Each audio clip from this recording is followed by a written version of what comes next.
ಸಿದ್ದೇಶ್ವರ ರತ್ನ ಮತ್ತು ರಾಷ್ಟ್ರ ಪ್ರಶಸ್ತಿ ಪಡೆದಂತ ನಮ್ಮ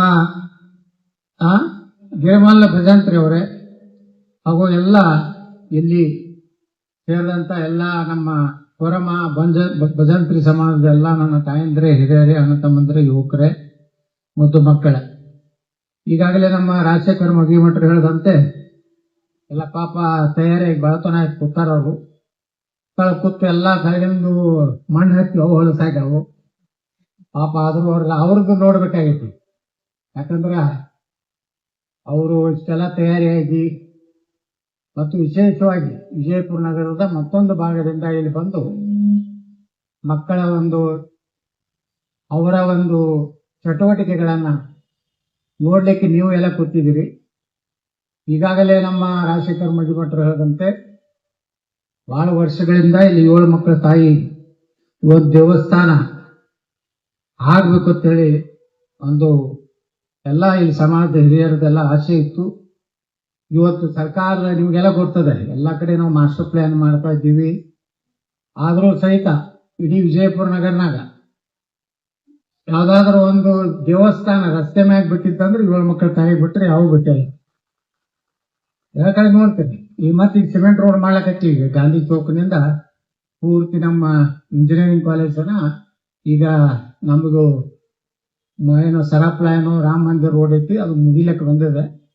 ಇನ್ನೊಂದು 10 ತಿಂಗಳಲ್ಲಿ ಇದು ಪೂರ್ತಿ ಸಿಮೆಂಟ್ ರಸ್ತೆ, ಫುಟ್ಪಾತು, ಲೈಟು ಇದನ್ನು ಸಹಿತ ಪೂರ್ತಿ ನಮ್ಮ BLD ಏನ್ ಸಿದ್ದಾರೂಢ ಮಠದ ರಸ್ತೆವರೆಗೆ ಇದನ್ನು ಪೂರ್ತಿ ಕಂಪ್ಲೀಟ್ ಮಾಡ್ಬೇಕಂತ ಹೇಳಿ ಕೆಲಸ ತಗೊಂಡಿದ್ದೀವಿ. ಈಗಾಗಲೇ ನಮ್ಮ ರಾಜು ಮಠರು ಹೇಳ್ದಂಗೆ ಇದಕ್ಕೆ ನಮ್ಮ ದೇವಸ್ಥಾನಕ್ಕೆ ಒಂದು 5 ಲಕ್ಷ ರೂಪಾಯಿ ನಮ್ಮ ಶಾಸಕರ ನಿಧಿಯನ್ನು ಕೊಟ್ಟಿದ್ದೀವಿ. ಮತ್ತು ಮೊನ್ನೆ ನಮ್ಮ ಬಬಲೇಶ್ವರ ನಾಟದಲ್ಲಿ ನಮ್ಮ ಭಜಂತ್ರಿ ಸಮಾಜದ ಗುಡಿ ಇದೆ, ಅಲ್ಲಿಯೂ ಸಹಿತ 30 ಲಕ್ಷ ರೂಪಾಯಿ ಹಣವನ್ನ ಅಲ್ಲಿಯೂ ಅನುದಾನವನ್ನು ನಾವು ಕೊಟ್ಟಿದ್ದೀವಿ. ಅಲ್ಲಿಂದ ಈಗಾಗಲೇ ನಮ್ಮ ಜಿಲ್ಲಾ ಅಧ್ಯಕ್ಷರಾದಂಥ ರವೀಂದ್ರ ಜಾಧವ್ ಅವರು ಹೇಳ್ದಂಗ ಅಲ್ಲಿ ಏನೊಂದು ನಮ್ಮ ಜಯ ಹನುಮಾನ್ ನಗರದಲ್ಲಿ ಏನು ದೊಡ್ಡ ಕಟ್ಟಡ ಆಗಿದೆ. ಅಲ್ಲಿ ಸಮಾಜದ ಒಂದು ಕಚೇರಿ ಮಾಡ್ಲಿಕ್ಕೆ, ಅಲ್ಲೆಲ್ಲ ಕುಂಡ್ರಲಿಕ್ಕೆ, ಲೆಕ್ಕಪತ್ರ ಇಡ್ಲಿಕ್ಕೆ ಅಲ್ಲಿ ಒಂದು 10 ಲಕ್ಷ ರೂಪಾಯಿ ಕೊಟ್ಟು ಒಂದು ಕಚೇರಿ ಮಾಡಿ ಉದ್ಘಾಟನೆ ಮಾಡಿದೀವಿ. ಉದ್ಘಾಟನೆ ಮಾಡಿ 3-4 ವರ್ಷ ಆಯ್ತು ನಾವು ಮಾಡಿ, ಹೌದಲ್ಲ? ಈಗೇನೋ ಏನೋ ಉದ್ಘಾಟನೆ ಆಗಲಿಲ್ಲ ಅನ್ನೋದು ಯಾಕ?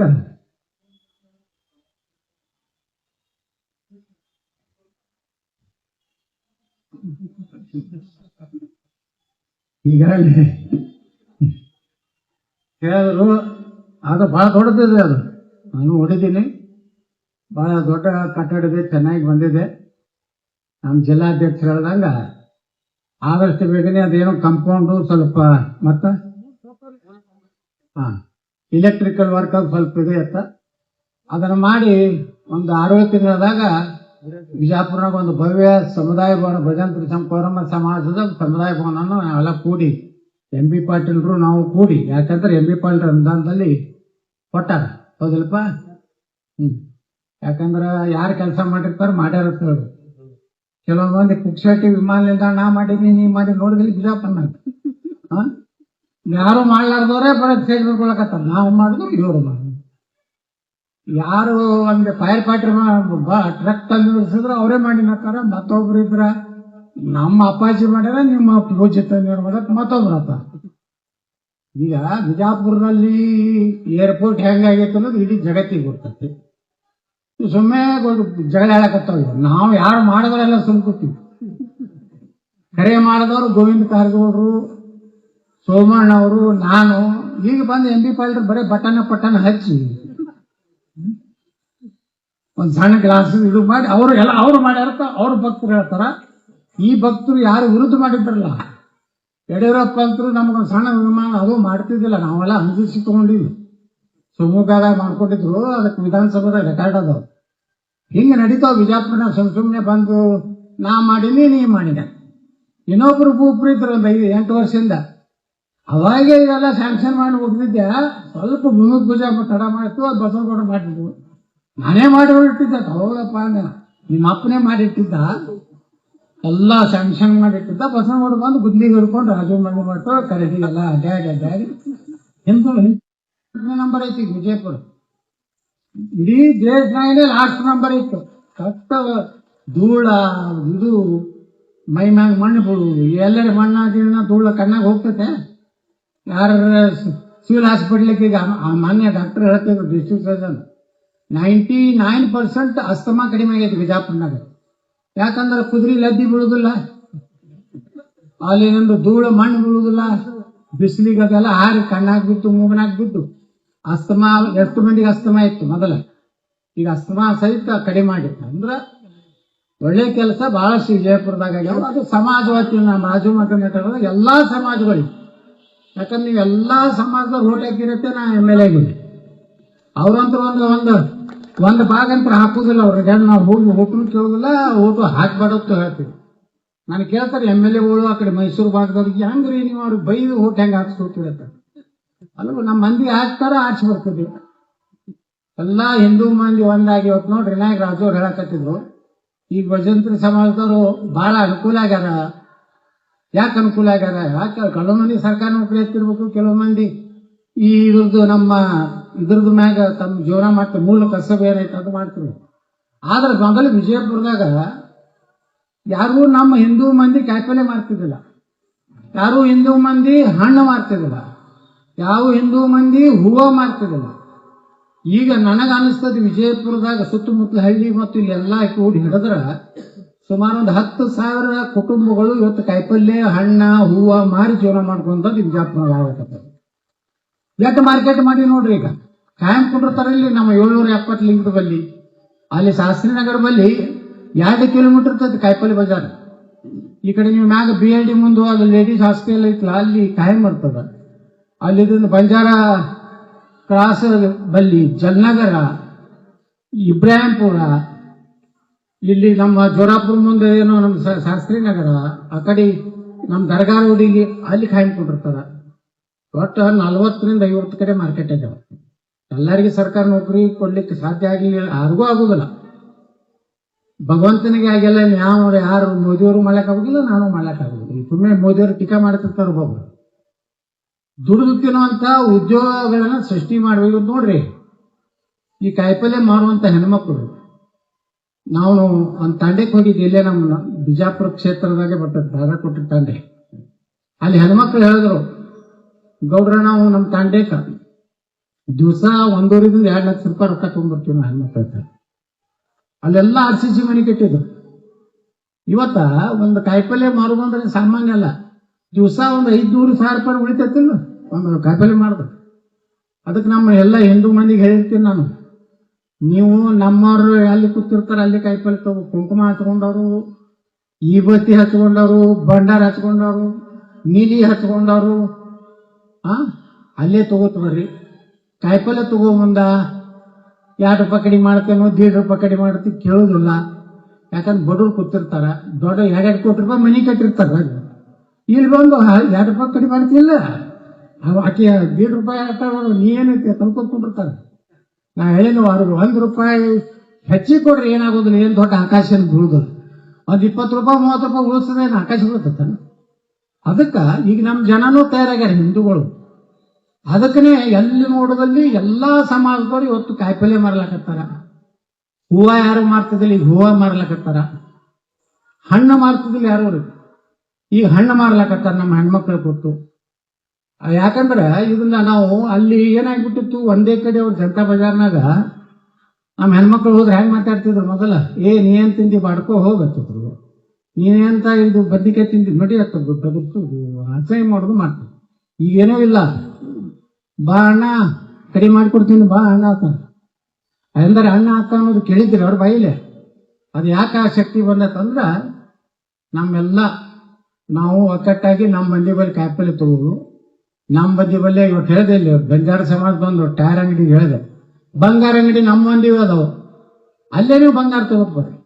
ಆ ದೊಡ್ಡ ದೊಡ್ಡ ಶೋರೂಮ್ ಏನ್ ಅದಾವಲ್ಲ ಅವರು ಅವೆಲ್ಲ ಇಲ್ಲಿ ರೊಕ್ಕ ಕೊಟ್ಟಿದ್ದು ಬೇರೆ ರಾಜ್ಯಕ್ಕೆ ಹೋಗ್ತಾವ. ಅದಕ್ಕೆ ಎಷ್ಟು ನಮ್ಮ ಮಂದಿಗೆ ವ್ಯಾಪಾರ ಮಾಡ್ಕೊಡ್ತೀವಿ ಅಷ್ಟು ಆ ಬಡತನ ಕಡಿಮೆ ಆಗ್ತದೆ. ಈ ದಿವಸ 1,000 ರೂಪಾಯಿ ಒಂದು ಹೆಣ್ಮಗಳು ದುಡಿಲಕತ್ತಳಂದ್ರ ತಿಂಗಳ 30,000 ರೂಪಾಯಿ. 5 ದಿವಸ ಬಿಡ್ರಿ 25,000 ರೂಪಾಯಿ ಬರ್ತತಿಲ್ಲ. ಅವ್ರ ಮನಿ ಆರಾಮ್ 25,000 ರೂಪಾಯಿದಾಗ 10-15,000 ರೂಪಾಯಿದಾಗ ಮನಿ ನಡೀತೈತಿ. ಒಂದು 5-10,000 ರೂಪಾಯಿ ಉಳಿತಾವ. ಅಲ್ಲಿ ಸಾಕಷ್ಟು ಇವತ್ತು SC ST ಮನಿಗಳು ಬರ್ತಾವ. ಮನಿಗಳು ಅಲ್ಲಿ ಸುಮಾರು ಎಷ್ಟು 1300 ಮನಿ ಕಟ್ಟಿವಿ ಇಲ್ಲಿ ನಮ್ಮ ಆಲೆಮ್ಮಿನ ಬಲ್ಲಿ. ಈಗ ಅಟ್ಟೆ ಮನಿಗಳು ಕೊಳ್ಳಾಕತ್ತೀವಿ. ಮನೆ 350 ಮನಿ ಕೊಟ್ಟಿವಿ. ಈಗ ಒಂದೇ 2 ತಿಂಗಳಾಗ 350 ಮನಿ ಕೊಡಾಕತ್ತೀವಿ. ನೀವು ಅಲ್ಲಿ ಯಾರಿಗೆ ಮನಿ ಇಲ್ಲ ಅಲ್ಲಿ ನೀವು ಅರ್ಜಿ ಹಾಕ್ರಿ. ಎಲ್ಲೆಲ್ಲಿ ಸ್ಲಮ್ ಡಿಕ್ಲೇರ್ ಆಗತ್ತಲ್ಲ ಅಲ್ಲಿಯೂ ಮನಿ ಕೊಡ್ಲಕ್ಕೆ ಚಾಲು ಮಾಡ್ತೀವಿ. ಹಿಂಗ ಆರ್ಥಿಕವಾಗಿ ನಮ್ಮ ಸಮಾಜ, ಯಾಕಂದ್ರೆ ಈಗಾಗಲೇ ನಮ್ಮ ಸಮಾಜ ಜಿಲ್ಲಾ ಅಧ್ಯಕ್ಷ ಹೇಳ್ದಂಗ ಇಡೀ ಎಲ್ಲಾ ಸಮಾಜಗಳು ನೋಡಿನ. ಆದ್ರೆ ಈ ಭಜಂತ್ರಿ ಸಮಾಜ ಅತ್ಯಂತ ಸಂಭಾಯಿತ ಸಮಾಜ, ಅತ್ಯಂತ ವಿನಯಪೂರ್ವಕ, ಅತಿ ಗೌರವ ಕೊಡುವ ಸಮಾಜ ಯಾವುದಪ್ಪ ನಮ್ಮ ಇಡೀ ಹಿಂದೂ ಸಮಾಜನಾಗ ನಮ್ಮ ಭಜಂತ್ರಿ ಸಮಾಜ. ಯಾರಿಗೂ ಕೆಟ್ಟ ಶಬ್ದ ಮಾತಾಡೋದಿಲ್ಲ, ಎಲ್ಲರಿಗೂ ಕೈ ಜೋಡಿಸಿ ನಮಸ್ಕಾರ ಮಾಡ್ತಾರ. ಅದಕ್ಕನೇ ನಾವು ಇವನ್ನ ಇದು ಮಾಡಿದ್ವಿ ಮೆಂಬರ್ ಅಲ್ಲಿ ಇಬ್ರಾಹಿಂಪುರ್ಕ ಚೆನ್ನಪ್ಪನ. ಅಂದ್ರ ಇಷ್ಟು ವಿನಯದಿಂದ ಪ್ರೀತಿಯಿಂದ ಇರೋಂಥ ಸಮಾಜ. ನಿಮ್ದು ಏನೇ ಕೆಲಸ ಇದ್ರು ನಾವಾಗಲಿ, ನಮ್ಮ ಕರಡಿ ಆಗಲಿ, ರಾಜು ಆಗಲಿ, ವಿಠಲ್ ಹಾಸ್ಪಿಟಲ್ ಎಲ್ಲರೂ ನಿಮ್ ಜೊತೆ ಯಾವಾಗಲೂ ಇರ್ತೀವಿ. ನೀವೇನೋ ಯಾರಿಗೂ ಹಂಚಬಾರ್ರಿ. ನೀವು ಎಲ್ಲಿ ಈಗ ನೀವು ಹಣ್ಣ ಕಾಯಿಪಲ್ಲೆ ಮಾರ್ಲಕತ್ತಾರ್ತಲ್ಲ ನಿಮ್ಮನು, ನೀವು ಎಲ್ಲಿ ಕೂತ್ರು ಯಾರಿಗೂ ಹೆಚ್ಚಿಗೆ ಕೊಡ್ಬೇಡ್ರಿ. ಅದೇನು 10 ರೂಪಾಯಿನ ಇರ್ತೈತೆ. ಒಂದು ಹೆಚ್ಚಿಗೆ ಕೇಳಿದ್ರಂದ್ರ ನನಗೆ ಹೇಳ್ರಿ. ಈಗ ಹೇಳಿಬಿಟ್ಟಿನ ಮನೆ ಕಮಿಷನರ್. ಈಗ ಅವ್ರು ಏನ್ ಮಾಡ್ಲಕತ್ತಾರ, ಬುಟ್ಟಿಗೆ 10 ರೂಪಾಯಿ ಹಂಗೆ ಮಾಡಿ ಅದೊಂದು ರೀತಿ ದಬ್ಬಾಳಿಕೆ ಮಾಡ್ಲಕತ್ತಾರ. ಯಾಕಂದ್ರೆ ಮೊದಲು ಅವರು ಬರೀ 10 ಲಕ್ಷ ರೂಪಾಯಿದಾಗ ಹಿಡಿತಿದ್ರು ಕಾರ್ಪೊರೇಷನ್ ಟೆಂಡರ್. 10 ಲಕ್ಷ ಇದ್ದಿದ್ದಿಗೆ ಏಟ್ ಮಾಡಿ ಈಗ 60 ಈ ಸಲ 60 ಲಕ್ಷ ಆಗೈತೆ. ಅದಕ್ಕಿಂತ ಹಿಂದೆ ಒಂದು ಕೋಟಿ ರೂಪಾಯಿ ತಂದು ನಿಂದಿರ್ಸಿದ್ವಿ ಅದು. ಯಾಕಂದ್ರೆ ನಮ್ಮ ಮಂದಿ ಕಡೆಯಿಂದನೇ ಆ ನಿಲಾವದಾಗ ಹಚ್ಚಿಬಿಟ್ಟಿದೆ. ಅಲ್ಲಿ ಆಕ್ಷನ್ದಾಗ 1 ಕೋಟಿಗೆ ಏರಿಸಿಬಿಟ್ಟಿದೆ. ಮುಂದೇನೋ ಗದ್ದಲ ಮಾಡಿ ಕಾಂಗ್ರೆಸ್ ಮೇಯರ್ ಆದ್ಮ್ಯಾಗ ಮತ್ತೇನೋ ಅಡ್ಜಸ್ಟ್ಮೆಂಟ್ ಮಾಡಿ 60 ತಾನ. ಅಂದ್ರೆ ಅದು 10 ಲಕ್ಷ ಕೊಟ್ಟು 4 ವರ್ಷ ಇರ್ತಿದ್ದೋ ಇರ್ತಿದ್ದೋ. ಈಗ ಪ್ರತಿ ವರ್ಷ ಆಕ್ಷನ್ ಆಗ್ತದೆ. ಏನೋ ಈಗ ಇದು ತಗೋತಾರಲ್ಲ ನಿಮ್ ಕಡೆ ಕಾಯಿಪಲ್ಲೆ ಮಾರೋರ್ ಕಡೆಯಿಂದ, ಮುನ್ಸಿಪಾಲ್ಟಿದಿಂದ ಜಕಾತಿ. ಅದು ಬರೇ ಒಬ್ಬ ಹೆಣ್ಮಗಳು ಕೂತ್ರ ಬರೇ 10 ರೂಪಾಯಿ ಐತಿಲ್ರಿ ಗಡೆ, 10 ರೂಪಾಯಿನೇ ಕೊಡ್ರಿ ನೀವು. ಅವ್ರು ಏನ್ ಮಾಡ್ತಾರ ಮಕ್ಕಳು, 3-4 ಬುಟ್ಟಿ ಇಟ್ಟಿರ್ತಾರೆ ತಿಳ್ಕೊ, 4ಕ್ಕೂ 40 ರೂಪಾಯಿ ಕೊಡೋತಾರ. ಯಾರು ಕೊಡ್ಲಾಕ್ ಹೋಗ್ಬೇಡ್ರಿ. ಯಾರು ಕಾಯಿಪಲ್ಲೆ ಮಿಡಾಪ್ ನಾವು ಮಾರೋದು. ಯಾಕಂದ್ರೆ ಒಟ್ಟೆ 60 ಲಕ್ಷ ತುಂಬ್ತಾನ. ಅವ್ನು 4-5 ಕೋಟಿ ರೂಪಾಯಿ ರೊಕ್ಕ ಮಾಡ್ಕೊತಾನ ವರ್ಷ. ಅದಕ್ಕ ಒಂದ ಹೆಣ್ಮಗಳು ಕೂತಾಳ ಅಂದ್ರ ಆ ಹೆಣ್ಮಕ್ಳ 4 ಬುಟ್ಟಿ ಇರ್ಲಿ 5 ಬುಟ್ಟಿರ್ಲಿ ಎಷ್ಟು ಕೊಡ್ಬೇಕು, 10 ರೂಪಾಯಿ ಕೊಡ್ಬೇಕು. ಅವ್ರು ಏನ್ ಮಾಡ್ತಾರೆ, 50 ರೂಪಾಯಿ ವಸೂಲು ಮಾಡ್ತಾರೆ 5 ಬುಟ್ಟಿ. ಇದನ್ನೆಲ್ಲ ನಾ ಕಮಿಷನರ್ ಹೇಳಿನಿ. ಮತ್ತು ಎಲ್ಲಾ ಕಡೆ ಒಂದು ಟೆಂಪೋ ತಗೊಂಡು ಪ್ರಚಾರ ಮಾಡತ್ತೇನೆ ನಾನು ಮಹಾನಗರ ಪಾಲಿಕೆಯಿಂದ. ಇಷ್ಟೇ ಕೊಡಬೇಕು, ಹೆಚ್ಚಿಗೆ ಕೇಳಿದ್ರೆ ನಮ್ಗೆ ದೂರ ಸಲ್ಲಿಸ್ಬೇಕು ಅಂತ ನಾನು ನಂಬರು ಹಾಕತ್ತೇಳಿ, ನಾ ಮೊಬೈಲ್ ನಂಬರ್. ಅದಕ್ಕ ಬಹಳ ಬಿಜಾಪುರ ಈಗ ಶಾಂತ ಐತಿ. ಯಾವುದೂ ಉಪದ್ಯಾಪ್ತಿಲ್ಲ, ಜಗಳಿಲ್ಲ, ಹೊಡೆದಾಟಿಲ್ಲ, ಐತಿಲ್ಲ ಶಾಂತ. ಯಾರು ಹಾರಾಡೋರಿಲ್ಲ. ಮೊದಲು ಆಟೋ ರಿಕ್ಷಾದವರು ಎಷ್ಟು ಹಾರಾಡ್ತಿದ್ರು. ಈ ಎಲ್ಲರೂ ಏನೋ ನಮ್ಮ ಮಂದಿಗೆ ಏನೋ ತೊಂದರೆ ಐತೆ. ಅದಕ್ಕ ವಿಜಯಪುರ ಶಾಂತ ಐತಿ. ಈ ಸಮಾಜದ ಎಲ್ಲರೂ ಕೂಡಿ ನಿಮಗೂ ನಮಗೂ 7 ತಾಯಿ ಮಕ್ಕಳು ಏನು ದೇವಿ ನಮ್ಗೆಲ್ಲರಿಗೂ ಆಶೀರ್ವಾದ ಮಾಡಲಿ. ಸಕಾಲಕ್ಕೆ ಮಳಿ ಕೊಡ್ಲಿ, ಒಳ್ಳೆ ಮಳಿ ಆಗಲಿ, ಬೆಳಿ ಬರಲಿ, ಚಲೋ ಕಾಯಿಪಲ್ಲೆ, ಚಲೋ ಹಣ್ಣ ಹೂವ ನಮ್ಗೆ ಸಿಗ್ಲಿ. ನೀವು ಉದ್ಧಾರ ಆಗಲಿ, ಇಡೀ ವಿಜಾಪುರ ಉದ್ಧಾರ ಆಗಲಿ ತಿಳ್ಕೊಂಡು ನಾನು 2 ಮಾತು ಹೋಗ್ತೀನಿ. ಜೈ ಹಿಂದ್.